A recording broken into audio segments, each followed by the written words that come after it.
this new Maimer.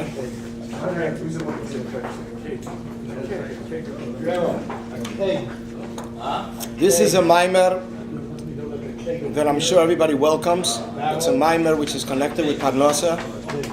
And the Arizal says that saying the Kapitel Chav Gimel, the 23rd chapter, Mizmor LeDavid Hashem Rei, is a Sgula for Parnasa. And that's why we see it also on the Ayem Yem when it comes to Daled Menachemov. That when the Rebbe writes about Parnasa, so the Rebbe writes that with all the different exertions a person will do, he will not earn 1 cent more than is destined. And the only way that he should accomplish the real blessings are, as he mentions there, the union of Kashrus, the union of Shemira Shabbos, in other words, the kosher dietary laws, the union of observing Shabbos, the union of teachers, Machanchim, which are Yireh Shamayim, God-fearing teachers, and davening, I think also Tefillah B'tzibor, davening Raminya, different things that he mentions. So the Rebbe chooses the 4th day of, which is the Kapitel Tehillim Chav Gimel, which speaks about Parnasa. And in addition to that, the Shir Chumash of that day is a Baracha Havai Elekecha B'chol Asher Taseh, that the Eibishter will bless you with everything you do. So the Rebbe says here is a few ingredients that a person needs in addition to that. What year was it said? What? What year was this said? Okay. This Maimer was said the 16th of Tammuz, Tovshin Tezayin, 1956.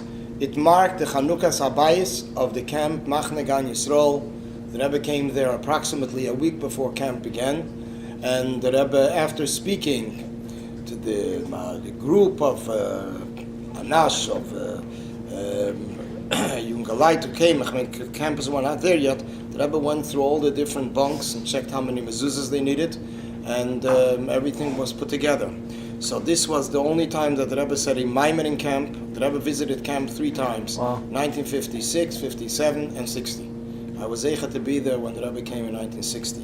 Nicht was ich bin als Alter.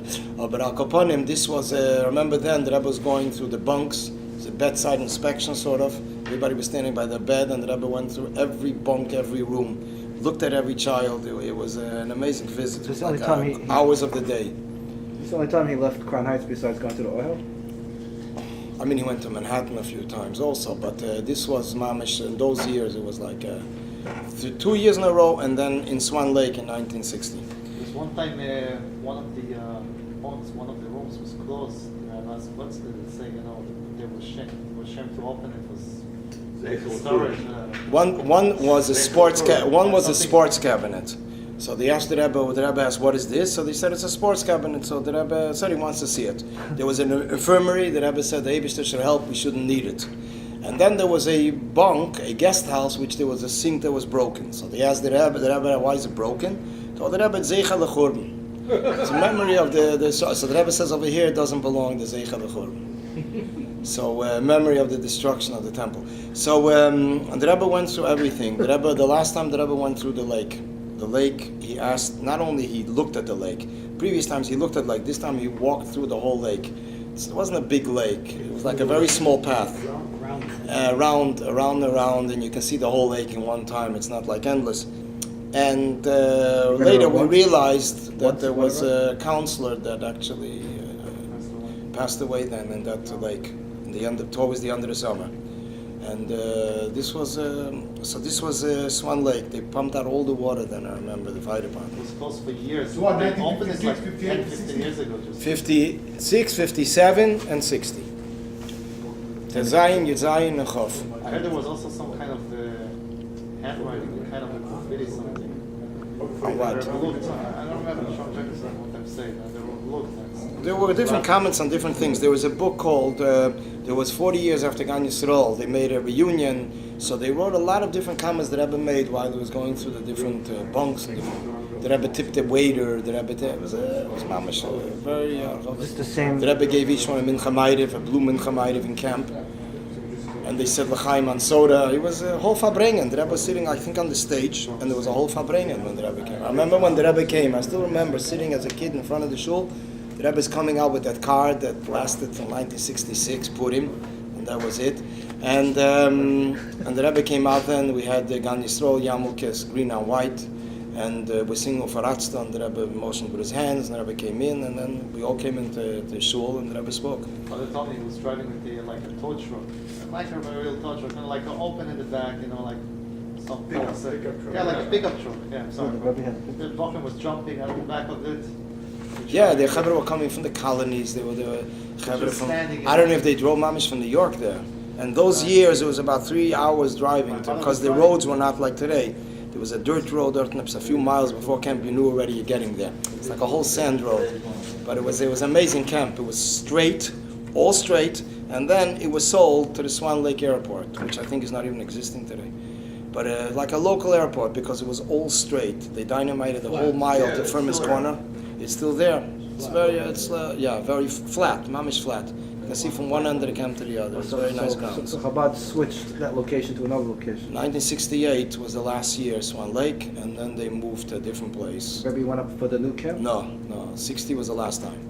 They asked the Rebbe the next year again, so the Rebbe said he didn't find the time to make up for that hour of a flat tire that he had on the way. Put his car from all cars had a flat tire. And it's Hashgacha Pratis, an interesting thing happened. The one that fixed the car missed his exit, and he was a mechanic, and he missed his exit. He doesn't know why. He ends up right there where the Rebbe, where they were waiting there for someone that wasn't AAA those years. And this guy Pashit knew, why he missed his exit. He figured it out. He hit? He hit, and he immediately fixed the car, and they drove right there. Okay, so this is all the Arum. Now we're getting to the Inyan itself. The Maimer is Mizmer LeDavid Avayirei LeYachzor, that it's a song to David, that Avayirei, the Eibishter Almighty is my shepherd LeYachzor, I won't be missing anything, lacking anything. B'nei's Deshe Yarbitzeini, he leads me, he places me on the green land. This is the Inyan of Dache. Dache is called Dache in Yiddish, in Russian Yiddish is the Inyan of Deshe. It's the Inyan of Nei's Deshe. This is Pasha going into the green, into the mountains. Al mei menuchas in aleini. He leads me on peaceful waters. So the Rebbe says, "V'teichan am mizmir." What is the contents of this psalm, which is chapter 23 in Tilim in Psalms? So the David HaMelech mishabeach b'inyan haparnasa ba'adei uvad klal Yisrael. The David HaMelech praises Hashem, the Almighty, for parnasa, for the livelihood, for himself, on behalf of himself and the Jewish nation. Isa b'Gemara Psachim, he mentions in Gemara in the Talmud in the Tractate of Psachim, the Al-Kesir Revi, Emrim Halal HaGodel. That it says, when it comes to the Seder, so the fourth kos, on the fourth cup, we say Halal HaGodel. We say the Halal, which is the Hoydel Hashem Kitev Ki Leilam Chazdi. What about he leads me through the valley of death? What's that got to do with Parnasa? The Hashemeira, let me reden wegen die gute Sachen. You'll soon see, the Rebbe goes into more words over here. Then the second page, the third page, the Rebbe goes into more protim, what goes on over here. Pashit, b'nei zdeshe yabitzin al miminuchas in al leini, that it's all one hemshech. The andere in Yonim is retomix. So b'meila, this is case review, we say Halal HaGodel. It's interesting that in Halal HaGodel there's 26 Kileilam Chazdays. So the Alter Rebbe once said, I think we mentioned it in the previous year, that Bechlal the minig is to eat, and a Shabbos Suda to eat, Gerichts. Gerichts means courses. 24 courses. 24 courses. At the gefragt dem Alter Rebbe, Lecheira, we have 20, he says it's Keneged Kileilam Chazdei. So he asked the Alter Rebbe, Lecheira, there's 26 Kileilam Chazdei. So he said two of them, in Yiddish it's a very geschmack word. He said two of them came, Sichen and A came umgericht. Umgericht means not expected. And richt means course. So he says they came uncoursey. In other words, they didn't really come as expected. So that's why it's 24, not 26. Because the word richt has two meanings in Yiddish. It means a course. It also means expected. Gerichtet. Umgericht means unexpected. He says they came unexpected. They just came out and waged war. So therefore, we don't include those two. So this is the Halal HaGodel is 26. Kileilam Chazdei. V'yesh emrim Mizmer LeDavid Gamer. And others say Mizmer LeDavid by the Seder Pesach. Upirish HaMarsha, so the Marsha explains the Yesh Emrim that says that we say Mizmer LeDavid, Svirelo, the Halal HaGodel Mizmer LeDavid. They hold that Halal HaGodl is the Mizmor LeDavid. In other words, this is the Halal HaGodl is saying that chapter Mizmor LeDavid. Everyone agrees that we say Hallel God. The question is what's the help? Okay, aber der Wort ist a